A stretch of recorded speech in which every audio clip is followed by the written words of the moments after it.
கர்த்தருடைய பரிசுத்த நாமத்திற்கு மகிமை உண்டாவதாக.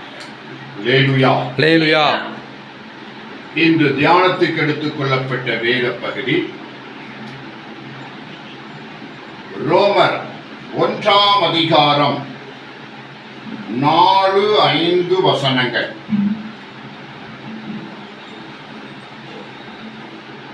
இயேசு கிறிஸ்துவை குறித்து தேவன் தம்முடைய தீர்க்கதரிசிகள் மூலமாய் பரிசுத்த வேதாகமங்களில் முன்னே தம்முடைய சுவிசேஷத்தை பற்றி வாக்குத்தத்தம் பண்ணினபடி கர்த்தராகிய இயேசு கிறிஸ்துவானவர் மாம்சத்தின்படி தாவீதின் சந்ததியில் பிறந்தவரும் பரிசுத்தமுள்ள ஆவியின்படி தேவனுடைய சுதன் என்று மரித்தோரிலிருந்து உயிர்த்தெழுந்ததினாலே பலமாய் ரூபிக்கப்பட்ட தேவகுமாரனுமாய் இருக்கிறார். அல்லேலூயா. வாக்குத்தத்தம் பண்ணினபடி தேவன் வாக்குத்தத்தம் பண்ணினார். ஆண்டவராய் இயேசு கிறிஸ்துவை வாக்குத்தத்தம் பண்ணினார். முந்தைய ஜனங்களுக்கு பழைய ஏற்பாடு காலத்திலே ஆண்டவராய் இயேசு கிறிஸ்துவை குறித்த வாக்குத்தத்த வசனங்கள் உண்டு. இப்போ 5ஆம் வசனம் சொல்கிறது, மாம்சத்தின்படி தாவீதின் சந்ததியில் பிறந்தவரோ. இப்ப இயேசு கிறிஸ்து மாம்சத்தின்படி எங்க பிறந்திருக்கிறாரு? தாவீதின் சந்ததியில பிறந்திருக்கிறார். ஆதாம் காலத்திலிருந்து ஆபிரகாம் காலத்திலிருந்து தாவீது அவர் பிறந்திருக்கார். தாவீது சந்ததியில இயேசு கிறிஸ்து பிறந்திருக்கிறார். அல்லேலூயா. மாம்சத்தின்படி. சரி, அடுத்தது ஆவியின்படி தேவனுடைய சுதன் என்று. ஆவியின்படி ஆவியிலே பிறந்திருக்கிறார் இயேசு கிறிஸ்து. ஆவியிலே பரிசுத்த ஆவியானவர் அளவில்லாமல் இயேசுவிடம் இருந்ததாக வேதம் சொல்லுகிறது. அல்லேலூயா. கிறிஸ்துவின் ஆவி இல்லாதவன் அவருடையவன் அல்ல. அப்ப கிறிஸ்துவின் ஆவியாக பரிசுத்தாய் இருக்கத்தக்கதாக அவர் ஆவியிலே பிறந்தவர். அல்லேலூயா. சுதன், ஆவியிலே அவர் சுதனாக இருந்தார். அதுவும் ஆண்டவருடைய பிள்ளை. அல்லேலூயா. பிதாவின் பிள்ளையாக இருந்தார் சுதன்.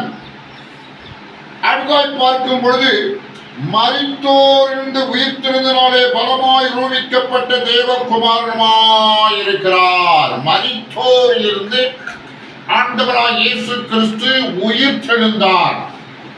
அதனால பலமாய் ரூபிக்கப்பட்ட தேவகுமாரனுமாய் இருக்கிறார்.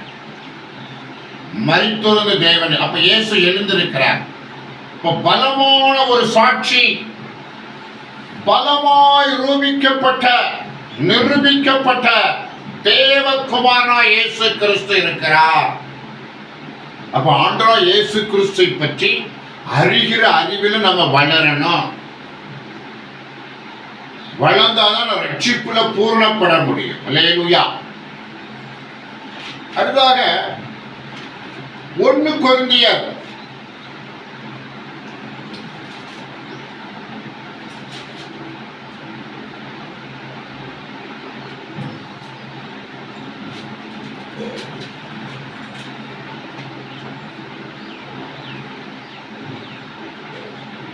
'தம்முடைய குமாரனும் நம்முடைய கர்த்தருமாய் இருக்கிற இயேசு கிறிஸ்துவுடைய ஐக்கியமாய் இருப்பதற்கு உங்களை அழைத்த தேவன் உண்மை உள்ளவர். அல்லேலூயா. அல்லேலூயா. அப்ப பரலோக பிதா இயேசு கிறிஸ்துவோடு நாம் ஐக்கியமாய் இருப்பதற்கு நம்மளை அழைச்சிருக்கிறார். அல்லேலூயா. பரலோக பிதாவாய் தேவன் நாம யாரோட ஐக்கியமா இருக்கணும்? ஆண்டவராய் இயேசு கிறிஸ்துவோடு ஐக்கியமாய் இருப்பதற்கு நம்மை அழைத்த தேவன் உண்மையுள்ளவர். அல்லேலூயா. அல்லேலூயா. அப்ப இயேசு கிறிஸ்துவை அறிகிறல் வளர்ந்து இயேசுவோடு ஐக்கியமாய் இருக்க வேண்டும். வேதத்தின்படி பார்த்தால் பிதா, குமாரன், பரிசுத்த ஆவியானவர் 3 ஆள் தத்துவங்களிலே இருக்கிறார். ஆனால் ஒன்றாக இருக்கிறார்கள். அல்லேலூயா. 3 ஆள் தத்துவம். அப்ப பிதாவாகிய தேவன் தம்முடைய குமாரனாகிய இயேசு கிறிஸ்துவோடு நாம் ஐக்கியமாய் இருக்க வேண்டும். அதற்கு அழைத்த தேவன் உண்மையுள்ளவர். அல்லேலூயா.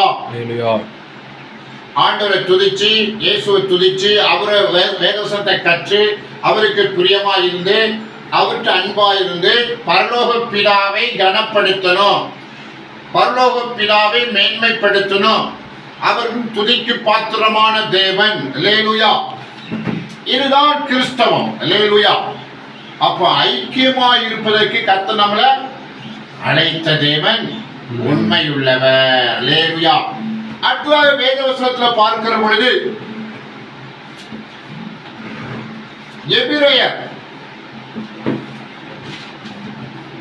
1 தெசலோனிக்கேயர் ஒரு சில வசனங்கள் இருக்கிறது. 1 தெசலோனிக்கேயர்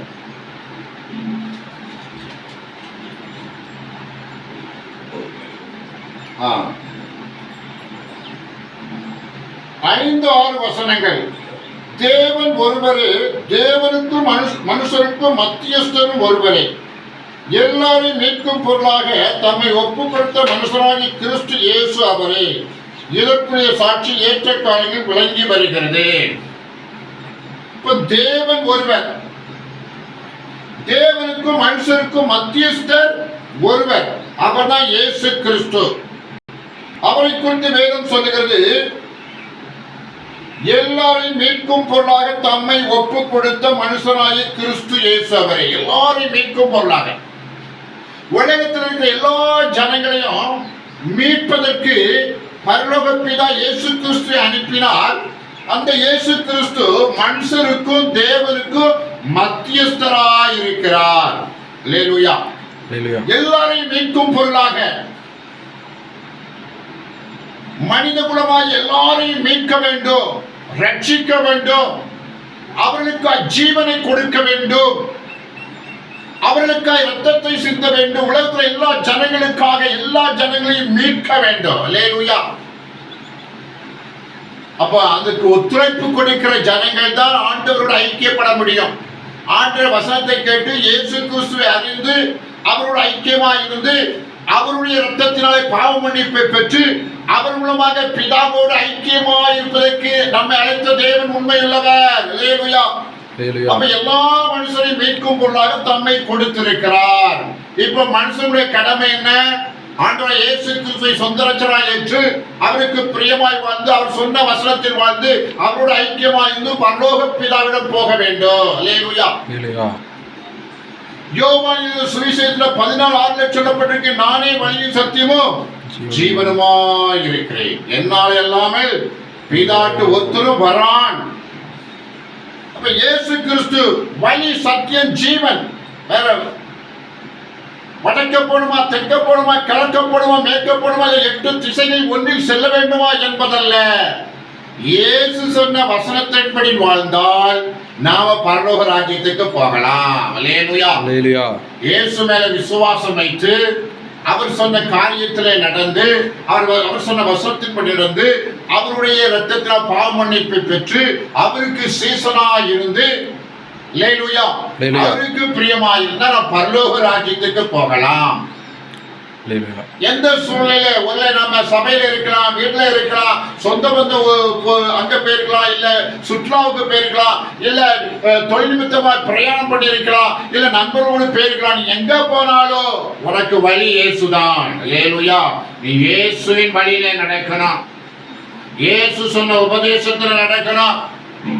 நான் இங்க இருக்கும்போது இயேசு சொன்ன உபதேசத்துல நடப்பேன், என் வீட்டுல கொஞ்சம் வித்தியாசமா இருப்பேன், என் சொந்த பந்தன்ட்ட கொஞ்சம் வித்தியாசமா இருப்பேன், என் நண்பர்கிட்ட ரொம்ப வித்தியாசமா இருப்பேன். இப்படி அல்ல, நீ எங்க போனாலும் இயேசுவின் பிள்ளையா இருக்கணும். அல்லேலூயா. அதுக்கு ஏற்ற மாதிரி இடத்தை செலக்ட் பண்ணி தான் நீ போகணும். அல்லேலூயா. நீ இங்க இருக்கும்போது பரிசுத்தமா தான் இருக்கணும், வீட்டுல இருந்தாலும் பரிசுத்தமா தான் இருக்கணும், நீ சுற்றுலா போனாலும் பரிசுத்தமா தான் இருக்கணும், நீ ஸ்கூலுக்கு போனாலும் பரிசுத்தமா தான் இருக்கணும், நீ வேலைக்கு போனாலும் பரிசுத்தமா தான் இருக்கணும். அதுதான் இயேசுவின் வழி. அல்லேலூயா. நானே வழியும் சத்தியமும் ஜீவனுமாயிருக்கிறேன். ஆண்டவர் வழியாய் இருக்கிறார். அப்ப அந்த வழியாக நாம் கடந்து செல்லணும். அல்லேலூயா. எபிரேயர்ல பார்க்கும்போது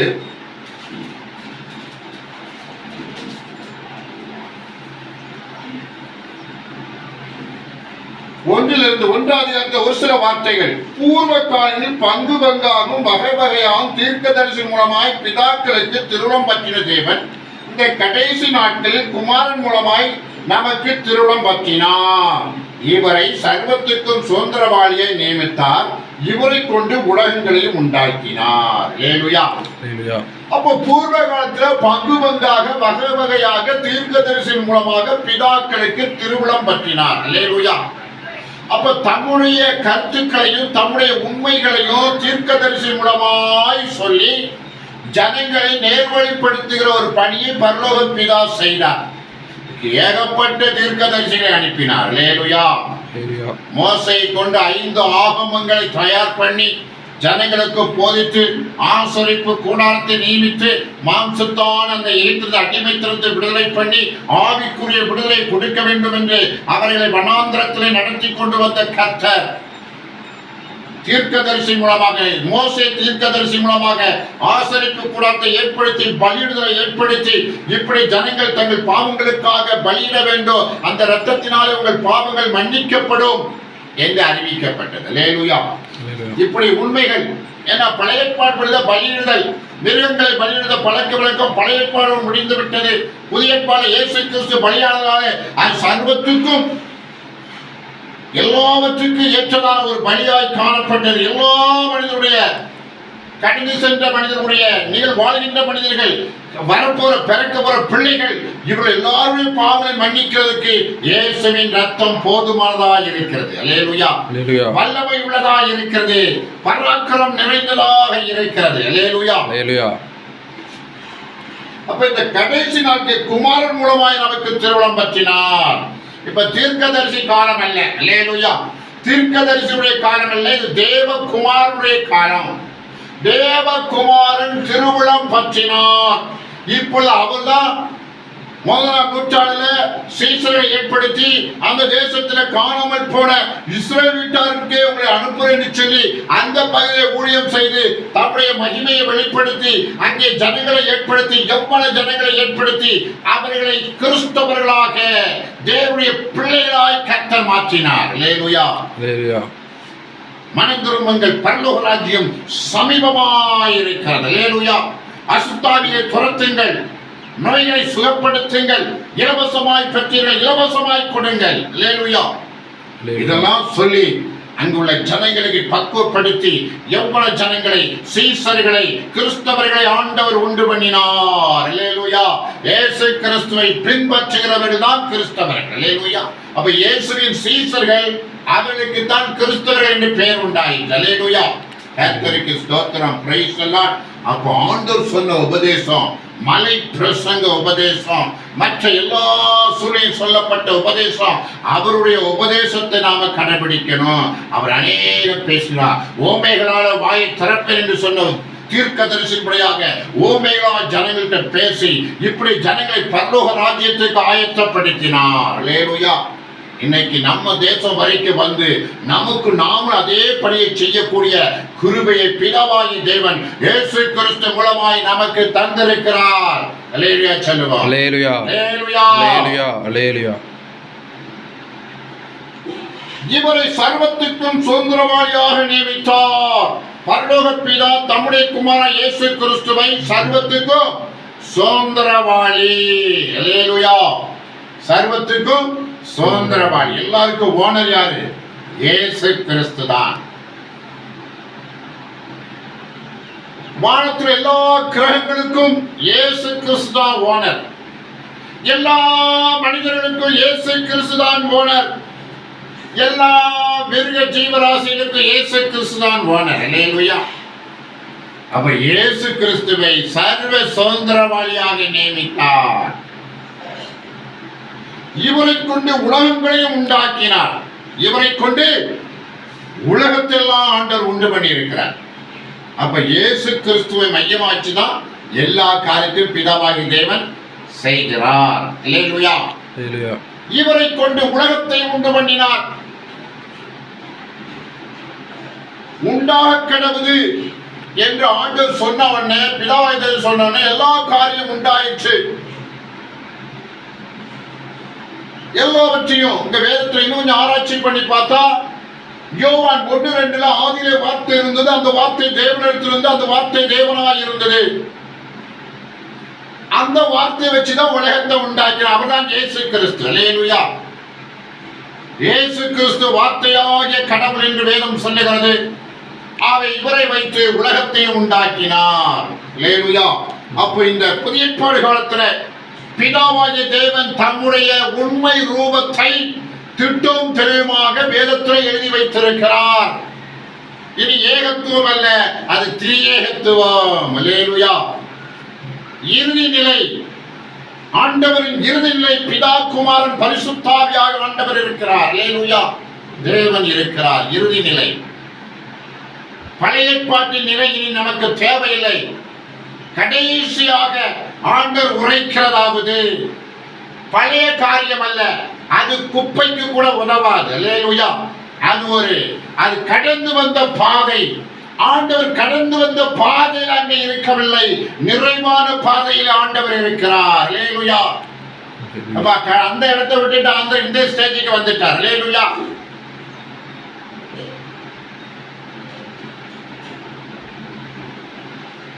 அப்ப இதுதான் உண்மை. அல்லேலூயா. நேற்றைய தினத்தில் மெட்ராஸ்ல இருந்தோம், ஆனா இன்றைய தினத்தில் திருநெல்வேலியில இருக்கிறோம். அல்லேலூயா. மெட்ராஸ்ல உள்ளதான் கடந்த காலம் ஆகிவிட்டது. இப்ப நிகழ்காலம் எங்க இருக்கிறோம்? திருநெல்வேலியில இருக்கிறோம். அல்லேலூயா.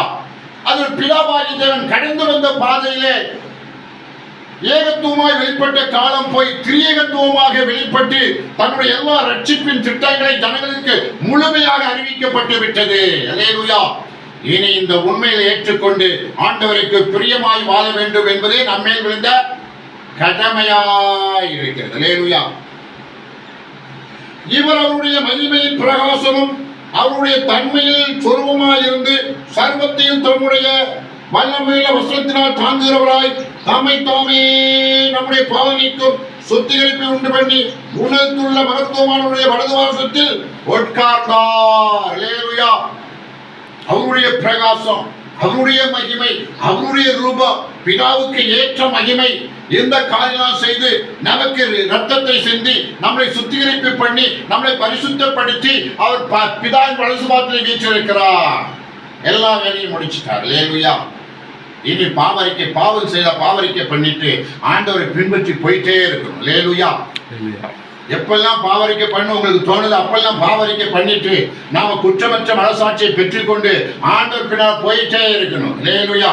இவன் நின்று அதை செஞ்சேன், இதை செஞ்சேன், அந்த பாவத்தை செஞ்சுட்டேன், இந்த பாவத்தை செஞ்சுட்டேன் அப்படின்னு குற்ற மனசாட்சியில கூடி குறுகி வாழ வேண்டிய அவசியம் இல்ல. அல்லேலூயா. நம்முடைய பாவங்களை மன்னித்து நம்மை சுத்திகரித்து பரலோக பிதா வலது பாதத்தில் வீற்றிருக்கிறார். அல்லேலூயா. அப்ப ஆண்டவர் இப்படியெல்லாம் கிரியை செய்ய முடியாது. பிதாவை தேவன் நம்முடைய குமாரன் இயேசு கிறிஸ்துவின் பூமியிலே வெளிப்படுத்தினார். இன்னொரு வசனத்தை பார்க்கும் பொழுது ஏசாயா, நாம கிறிஸ்துமஸ் காலத்தில் அடிக்கடி தியானம் பண்ணுகிற ஒரு வசனம், ஏசாயா 9:6. நமக்கு ஒரு பாலகன் பிறந்தார், நமக்கு ஒரு குமாரன் கொடுக்கப்பட்டார், கர்த்தத்துவம் அவர் தோளின் மேல் இருக்கும், அவர் நாமம் அதிசயமானவர், ஆலோசனை கர்த்தா, வல்லமையுள்ள தேவன், நித்திய பிதா, சமாதான பிரபு என்னப்படும். அப்ப 2 காரியம். நமக்கு ஒரு பாலகன் பிறந்தார், சரிதான். நமக்கு ஒரு குமாரன் கொடுக்கப்பட்டார், சரிதான். ஆனா அடுத்து பார்க்க கர்த்தத்துவம் அவர் தோளின் மேல் இருக்கும். கர்த்தத்துவம் எல்லாவற்றையும் உண்டாக்குற வல்லமை யார் தோல் மேல இருக்குப்பா? ஆண்டவராய் இயேசு கிறிஸ்துவின் தோல் மேல வைக்கப்பட்டிருக்கிறது. இதெல்லாம் ஆண்டவர் பிறப்பதற்கு 600-700 வருஷத்துக்கு முன்பாக எழுதப்பட்ட தீர்க்க தரிசன வசனம். கர்த்தருக்கு ஸ்தோத்திரம். இப்ப புதிய ஏற்பாடு சத்தியத்தோடு கூட இந்த வசனம் ஒத்து போகிறதை பார்க்கிறோம். அவர் நாமம் அதிசயமானவர், ஆலோசனை கர்த்தா, வல்லமையுள்ள தேவன், நித்திய பிதா, சமாதான பிரபு என்னப்படும்.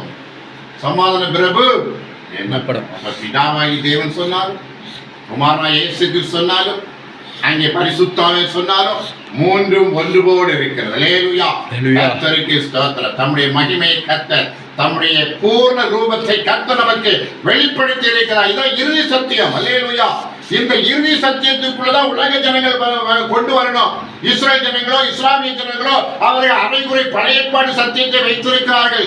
அது ஒன்றுக்கு உதவாது. புதிய ஏற்பாடு சத்தியத்துக்குள்ளாக ஆண்டவரின் இறுதி நிலைக்குள்ள அவர்கள் நடத்தப்பட வேண்டும்.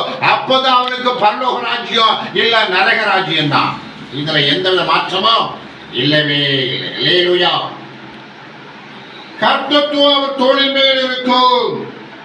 அவர் நாமம் அதிசயமானவர், ஆலோசனை கர்த்தா, வல்லமையுள்ள தேவன், நித்திய பிதா, சமாதான பிரபு என்னப்படும். அல்லேலூயா. நித்திய பிதாவாய் இருக்கிறார், சமாதான பிரபுவாக ஆண்டவர் இருக்கிறார். அல்லேலூயா. இவ்வளவு காரியத்தை ஆண்டவரை குறித்து, இயேசு கிறிஸ்துவை குறித்து இவ்வளவு காரியங்கள் வேதத்தில் சொல்லப்பட்டிருக்கு. இன்றைக்கு நாம தியானித்திருக்கிறோம். இந்த உண்மைகள் நாம் கண்டு கொண்டது மாத்திரமல்ல, இந்த உலகில் ஒவ்வொரு ஜனங்களும் கண்டுகொள்ளத்தக்கதாக இது அறிவிக்கப்பட்டு வருகிறது. இந்த சத்தியத்தை அறிகிற பொழுது இந்த பூமியில் நம்ம சமாதானம் வாழ முடியும், பரலோக ராஜ்யத்தை நாம் பெற்றுக்கொள்ள முடியும். கர்த்தர் தாம் இந்த வசனத்தை ஆசீர்வதித்து பலன் தருவாராக. ஆமென், ஆமென், ஆமென்.